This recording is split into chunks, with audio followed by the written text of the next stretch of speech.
Friends, Andrew here, and in this video I'm going to show you how to add an administrator to your Telegram channel. Go ahead and open up the channel, click the channel name at the top there, then go ahead and choose administrator. Currently there's only one administrator, and that's me, but if I tap on that I can easily add an administrator there as well. So you see it says add administrator, tap on that. You can go ahead and you can add administrator to your channel. Keep in mind you can only add an administrator to your channel if someone is a part of your channel. So what I can do, I have only one person added to this channel here, and I can just select that person and I can add them as an administrator. You can also manage what kind of rights they will have. As you can see, that you can allow them, if you want them to add more administrator, you can transfer the ownership. You can just disable that if you want.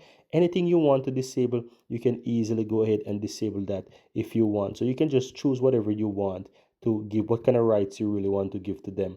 Once you are decided, just go ahead and click the stick, basically approve it on the upper right hand side, and that's going to go ahead and add that person as an administrator. And as you can see right here, it says promoted by me, and I've given that person administrative rights. Click the check mark on the upper right hand side again, and that's all there is to it, guys.